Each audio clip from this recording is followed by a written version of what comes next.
Il y a quelques mois, je me suis réveillé et je l'ai finalement compris. J'ai soudainement compris comment la pensée était juste quelque chose d'illusoire et comment la pensée est responsable de la plupart des souffrances que nous vivons. Et puis, j'avais l'impression de...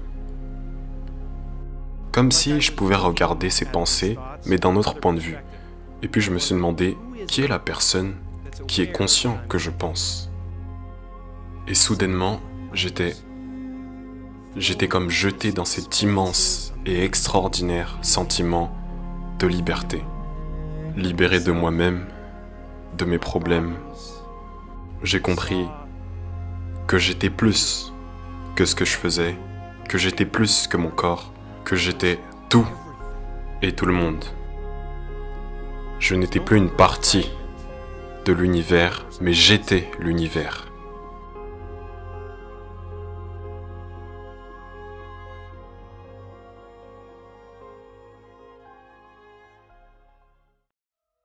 Je suis ici pour planter une graine aujourd'hui.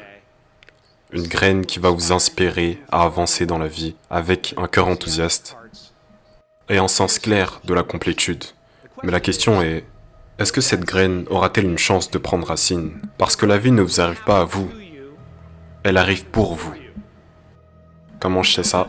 Je sais pas, mais je fais du bruit, et c'est le plus important. C'est ce que je suis venu faire. Parfois je pense que c'est la seule chose qui importe vraiment. Juste faire savoir aux autres qu'on est là. Se rappeler entre nous qu'on fait partie d'un grand tout. J'avais pour habitude de penser que Jim Carrey, c'était tout ce que j'étais. Juste une lumière vacillante. Une ombre qui danse.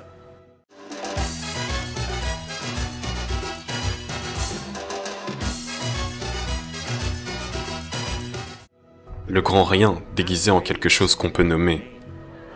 En fait, je croyais que qui j'étais se limitait à mon corps physique. Et puis j'ai compris que tout ce qui était en dehors du véhicule était une part de moi aussi.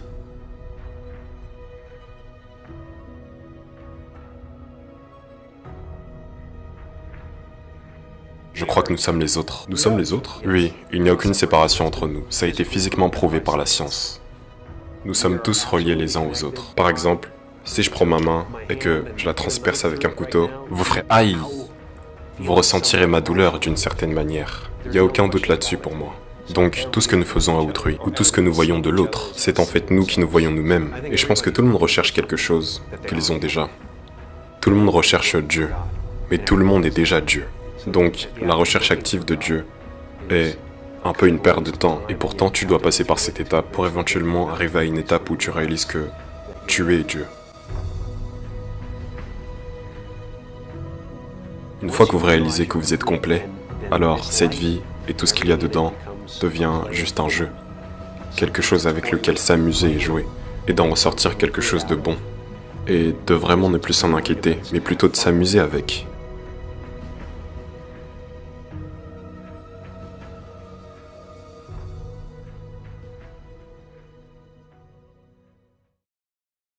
Mon choix de libérer les gens de leurs préoccupations m'a fait atteindre le sommet. Mais en fait, la seule personne que je n'ai jamais libérée, c'était moi-même. Et c'est à ce moment que ma quête d'identité a commencé. Je me suis demandé qui je serais sans ma célébrité, qui je serais si je disais des choses que les gens ne voudraient pas entendre. En réalité, vous savez déjà qui vous êtes. Et cette part de nous-mêmes que nous recherchons tant, se cache quelque part derrière la personnalité. Au-delà de la perception des autres, derrière les inventions et les masques, et même au-delà du travail lui-même. Vous pouvez faire tout ce que vous voulez, mais pour trouver une vraie paix, vous devez laisser l'armure tomber. Parce que votre besoin d'être accepté peut vous rendre invisible dans ce monde. Ne laissez rien s'opposer à la lumière qui brille à travers vous. Parce qu'en fin de compte, nous ne sommes pas les avatars que nous créons. Nous ne sommes pas les images sur la pellicule. Nous sommes la lumière qui passe à travers. Tout le reste n'est qu'un écran de fumée et de miroir, divertissant, mais pas vraiment fascinant.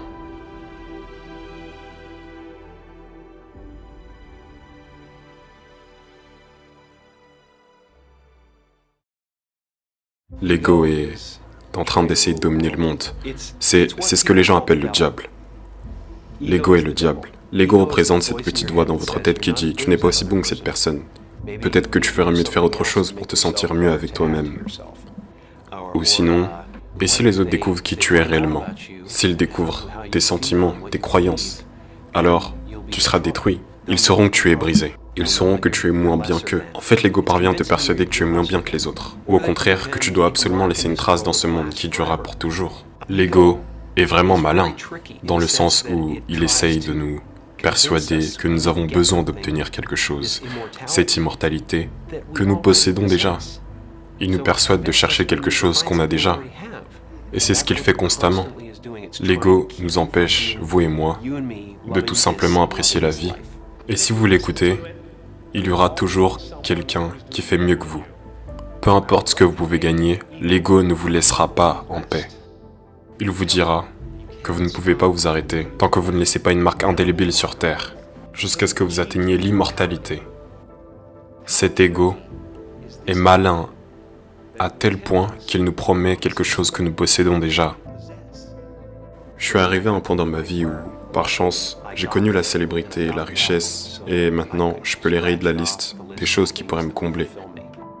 J'ai souvent dit que j'aimerais que les gens puissent réaliser tous leurs rêves de richesse et de célébrité, pour qu'ils puissent se rendre compte que ce n'est pas dans ça qu'ils vont trouver le bonheur. Comme beaucoup d'entre vous, j'avais très envie de conquérir le monde et de faire quelque chose de plus grand que moi. Jusqu'à ce que quelqu'un de plus intelligent que moi m'a fait réaliser qu'il n'y a pas plus grand que moi-même.